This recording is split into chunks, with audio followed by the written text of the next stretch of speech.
नमस्कार बच्चों, सामाजिक विज्ञान की भूगोल की कक्षा में आपका स्वागत है।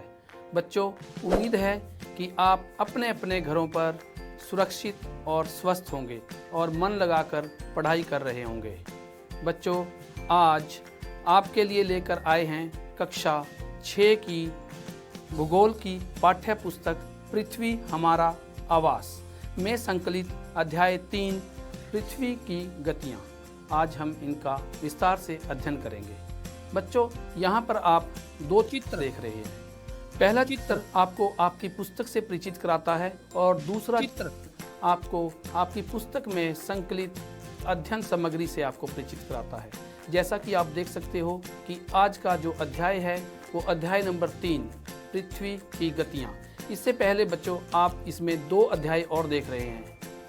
पहला जो अध्याय है वो सौर मंडल में पृथ्वी, ग्लोब, अक्षांश एवं देशांतर रेखाएं।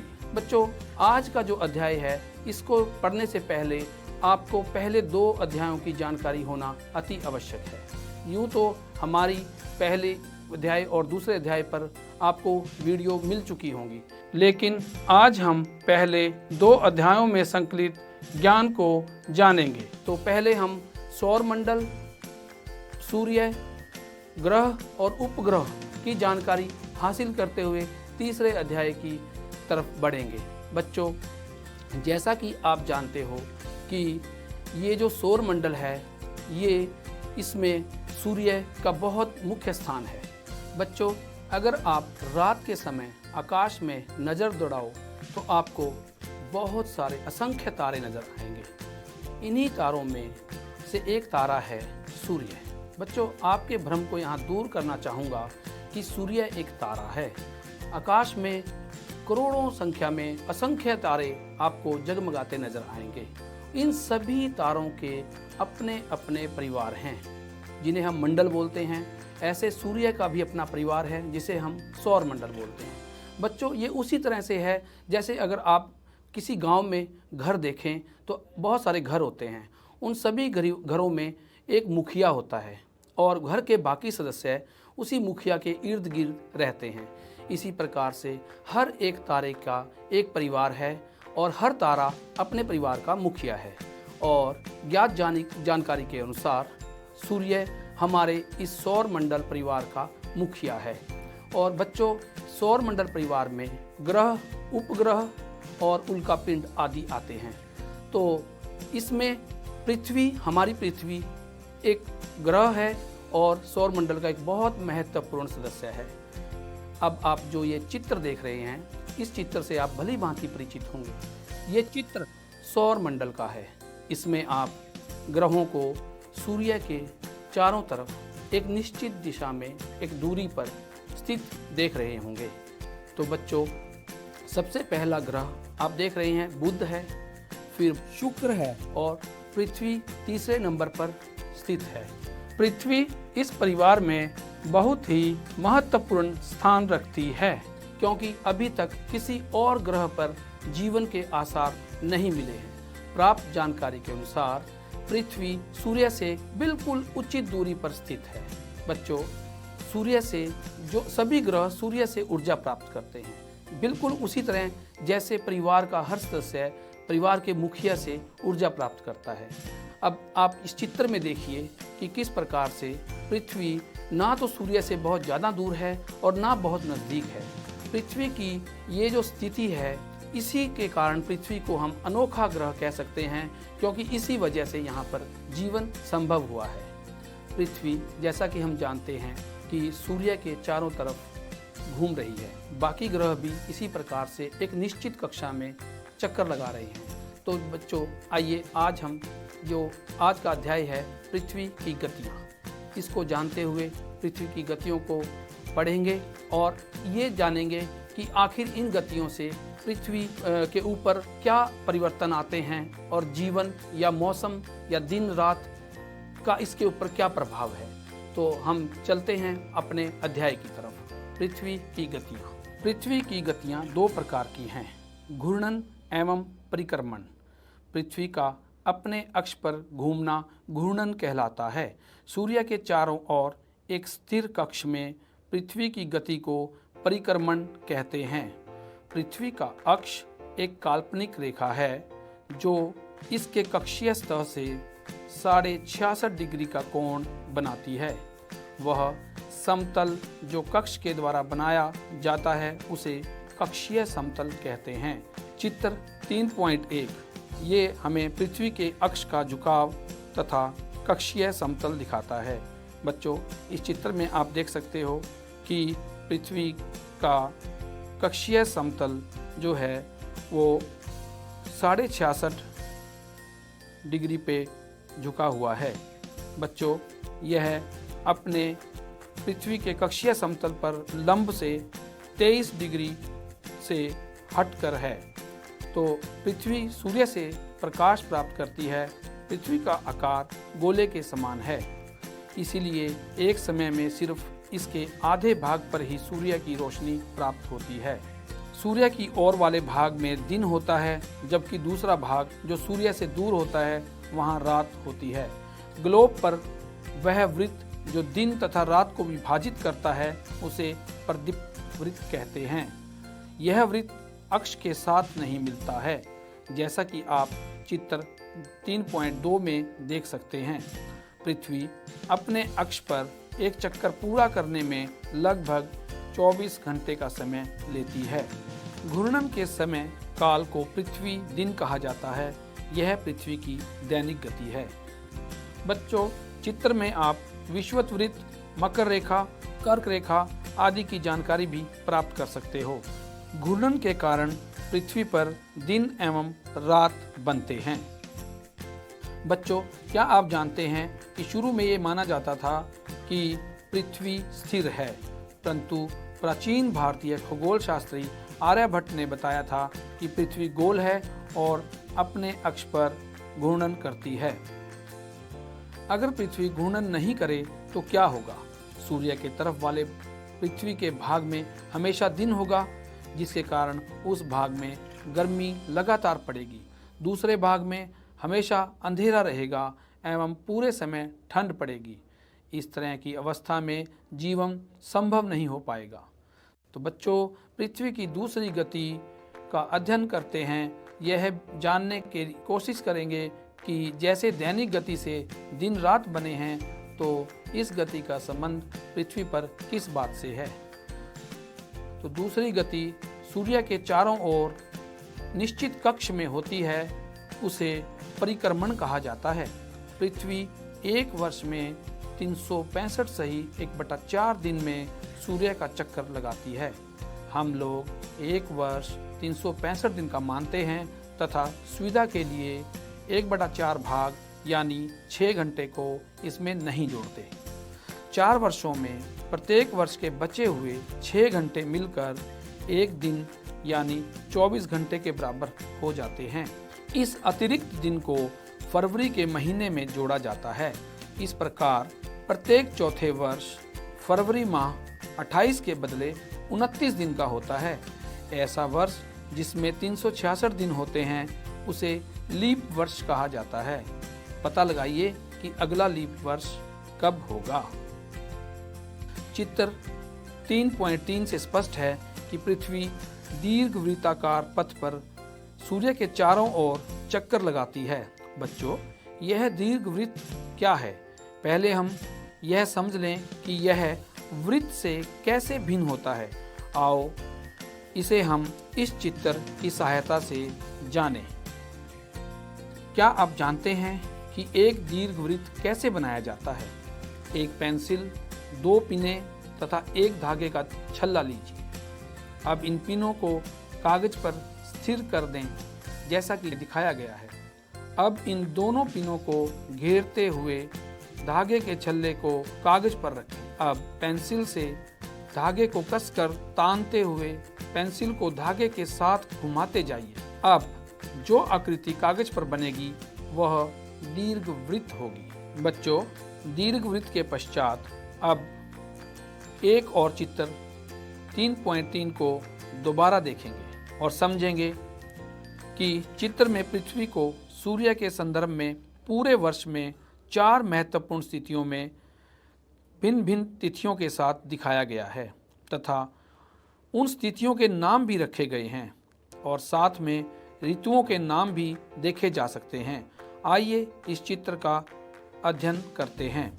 ध्यान दीजिए कि पृथ्वी पूरे कक्ष में एक ही दिशा में झुकी हुई है, जिसका प्रभाव पृथ्वी के वार्षिक तापमान वितरण में अंतर के रूप में देखने को मिलता है। वर्ष के 365 दिनों में तापमान में बदलाव आ जाने के कारण हम मौसम में विभिन्नता पाते हैं। सामान्यतः एक वर्ष को गर्मी, सर्दी, वसंत एवं शरद ऋतुओं में बांटा जाता है। ऋतुओं में ये परिवर्तन सूर्य के चारों ओर पृथ्वी की स्थिति में परिवर्तन के कारण होता है। चित्र 3.3 में आप यह भी देखेंगे कि 21 जून को उत्तरी गोलार्ध सूर्य की तरफ झुका है। सूर्य की किरणें कर्क रेखा पर सीधी पड़ती हैं। इसके परिणाम स्वरूप इन क्षेत्रों में ऊष्मा अधिक प्राप्त होती है। ध्रुवों के पास वाले क्षेत्रों में कम ऊष्मा प्राप्त होती है, क्योंकि वहां सूर्य की किरणें तिरछी पड़ती हैं। उत्तर ध्रुव सूर्य की तरफ झुका होता है तथा उत्तरी ध्रुव रेखा के बाद वाले भागों पर लगभग 6 महीने तक लगातार दिन रहता है। चूंकि उत्तरी गोलार्ध के बहुत बड़े भाग में सूर्य की रोशनी प्राप्त होती है, इसीलिए विषुवत के उत्तरी भाग में गर्मी का मौसम होता है। 21 जून को इन क्षेत्रों में सबसे लंबा दिन तथा सबसे छोटी रात होती है। पृथ्वी की इस अवस्था को उत्तर अयनात कहते हैं। 22 दिसंबर को दक्षिणी ध्रुव के सूर्य की ओर झुके होने के कारण मकर रेखा पर सूर्य की किरणें सीधी पड़ती हैं। चूंकि सूर्य की किरणें मकर रेखा पर लंबवत पड़ती हैं, इसीलिए दक्षिणी गोलार्ध के बहुत बड़े भाग में प्रकाश प्राप्त होता है। बच्चों, इसीलिए दक्षिणी गोलार्ध में लंबे दिन तथा छोटी रातों वाली ग्रीष्म ऋतु होती है। इसके ठीक विपरीत स्थिति उत्तरी गोलार्ध में होती है। पृथ्वी की इस अवस्था को दक्षिण अयनात कहा जाता है। क्या आप जानते हैं कि ऑस्ट्रेलिया में ग्रीष्म ऋतु में क्रिसमस पर्व मनाया जाता है? 21 मार्च एवं 23 सितंबर को सूर्य की किरणें विषुवत वृत्त पर सीधी पड़ती हैं। इस अवस्था में कोई भी ध्रुव सूर्य की ओर नहीं झुका दिखाई दे रहा है, इसीलिए पूरी पृथ्वी पर दिन एवं रात बराबर होते हैं, जिसे हम विषुव कहते हैं। 23 सितंबर को उत्तरी गोलार्ध में शरद ऋतु होती है, जबकि इसके विपरीत दक्षिणी गोलार्ध में वसंत ऋतु होती है। 21 मार्च को स्थिति इसके विपरीत होती है, जब उत्तरी गोलार्ध में वसंत ऋतु तथा दक्षिणी गोलार्ध में शरद ऋतु होती है। इस प्रकार स्पष्ट है कि पृथ्वी के घूर्णन एवं परिक्रमण के कारण दिन एवं रात तथा ऋतुओं में परिवर्तन होता है। आओ बच्चों, अब हम अपने इस अध्याय का थोड़ा अभ्यास करते हैं। निम्नलिखित प्रश्नों के उत्तर संक्षेप में दीजिए। पृथ्वी के अक्ष का झुकाव कोण क्या है? बच्चों, इसका उत्तर है 66.5 डिग्री। अगला प्रश्न है, घूर्णन एवं परिक्रमण को परिभाषित करें। तो बच्चों, जैसा कि हमने अध्याय में जाना कि घूर्णन पृथ्वी का अपने ही अक्ष पर घूमना है। ये घूर्णन गति के कारण दिन और रात बनते हैं एवं परिक्रमण पृथ्वी का सूर्य के चारों तरफ अपनी कक्षा में चक्कर लगाना है, जिस कारण ऋतुओं में परिवर्तन आते हैं। अगला प्रश्न है, लीप वर्ष क्या है? बच्चों, हमने अध्याय में जाना कि पृथ्वी अपनी परिक्रमण गति का पूरा एक चक्कर 365 सही 1/4 दिन में करती है। ये जो अतिरिक्त 6 घंटे हैं, ये हम हर 4 साल बाद एक दिन के रूप में फरवरी में जोड़ते हैं। तो उस वर्ष फरवरी 29 दिन की होती है। तो इसी को हम लीप वर्ष कहते हैं। अगले प्रश्नों में बच्चों आपको सही उत्तर को चिन्हित करना है। पहला प्रश्न है, पृथ्वी की सूर्य के चारों ओर की गति को कहा जाता है? क घूर्णन, ख परिक्रमण, ग झुकाव। तो बच्चों इसका उत्तर है ख परिक्रमण। अगला प्रश्न है, सूर्य की सीधी किरणें मकर रेखा पर किस दिन पड़ती हैं? क 21 मार्च, ख 21 जून, ग 22 दिसंबर। तो बच्चों जैसा कि हम जानते हैं कि मकर रेखा दक्षिणी गोलार्ध में स्थित है और 22 दिसंबर को उस पर सूर्य की किरणें सीधी पड़ती हैं, तो हमारा उत्तर है ग। अगला प्रश्न है, गर्मी में क्रिसमस का पर्व कहाँ मनाया जाता है? बच्चों जैसा कि हमने पढ़ा कि जो परिस्थितियाँ उत्तरी गोलार्ध में जिन दिनों होती हैं उसके विपरीत ऋतुएं दक्षिणी गोलार्ध में होती हैं। तब जब क्रिसमस का त्यौहार आता है तो उत्तरी गोलार्ध में सर्द ऋतु होती है, इसके विपरीत दक्षिणी गोलार्ध में ग्रीष्म ऋतु होती है। तो अगर हम क जापान देखें तो उत्तरी गोलार्ध में है, ख भारत भी उत्तरी गोलार्ध में है, ग ऑस्ट्रेलिया दक्षिणी गोलार्ध में है। तो बच्चों इसका सही उत्तर होगा ग ऑस्ट्रेलिया। अगला प्रश्न है, ऋतुओं में परिवर्तन पृथ्वी की किस गति के कारण होता है? क घूर्णन, ख परिक्रमण, ग गुरुत्वाकर्षण। तो बच्चों इसका सही उत्तर है ख परिक्रमण। परिक्रमण के कारण ही ऋतुओं में परिवर्तन पृथ्वी पर होता है। अगले प्रश्नों में बच्चों हम खाली स्थान भरेंगे। आओ रिक्त स्थान भरें। एक लीप वर्ष में दिनों की संख्या रिक्त स्थान होती है। बच्चों जैसा हमने जाना कि लीप वर्ष हर 4 वर्ष बाद आता है और उसमें दिनों की संख्या 366 होती है, क्योंकि उसमें जो अतिरिक्त 6 घंटे का समय जोड़ के हम एक दिन बना लेते हैं, तो इसमें हम 366 भरेंगे। दूसरा, पृथ्वी की प्रतिदिन की गति को रिक्त स्थान कहते हैं। बच्चों हमने पढ़ा कि पृथ्वी की प्रतिदिन की गति जो 24 घंटे में पूरी होती है उसे घूर्णन कहते हैं, अतः इसमें हम घूर्णन भरेंगे। तीसरा, पृथ्वी सूर्य के चारों ओर रिक्त स्थान कक्षा में घूमती है। बच्चों हमने जाना कि पृथ्वी सूर्य के चारों ओर एक स्थिर कक्षा में घूमती है, तो यहाँ पर हम एक स्थिर भरेंगे। अगला प्रश्न, 21 जून को सूर्य की किरणें रिक्त स्थान रेखा पर सीधी पड़ती हैं। तो हमने देखा कि 21 जून को उत्तरी गोलार्ध में ग्रीष्म ऋतु होती है और सबसे बड़ा दिन भी उत्तरी गोलार्ध में होता है, और उत्तरी गोलार्ध में जिस रेखा पर 21 जून को सूर्य की किरणें सीधी रेखा में पड़ती हैं वो कर्क रेखा है, इसीलिए इस रिक्त स्थान में हम कर्क लिखेंगे। बच्चों अगला प्रश्न है, रिक्त स्थान ऋतु में दिन छोटे होते हैं। उत्तरी गोलार्ध के संदर्भ में हम देखते हैं कि छोटे दिन शीत ऋतु में होते हैं, तो यहाँ पर हम शीत लिखेंगे। बच्चों आओ कुछ करने योग्य बातें जानें जो आपने खुद अपने आप करनी है। पृथ्वी के अपने अक्ष पर झुकाव को दर्शाने के लिए चित्र बनाइए। और बच्चों प्रत्येक महीने की 21 तारीख को होने वाले सूर्य उदय एवं सूर्य अस्त के समयों को स्थानीय समाचार पत्र की सहायता से श्रेणीबद्ध कीजिए और निम्नलिखित प्रश्नों के उत्तर देने की कोशिश करिए। पहला प्रश्न है, किस महीने के दिन सबसे छोटे हैं? और दूसरा प्रश्न है, किन महीनों में दिन एवं रात लगभग बराबर होते हैं?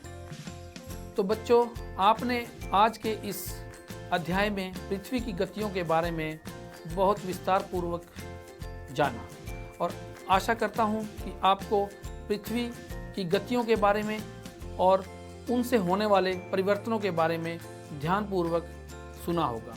बच्चों अब आपको दिन और रात क्यों बनते हैं और ऋतुओं के बनने के पीछे क्या कारण हैं। तो बच्चों, हमारी इस वीडियो को ध्यान से सुनने के लिए आपका बहुत बहुत धन्यवाद।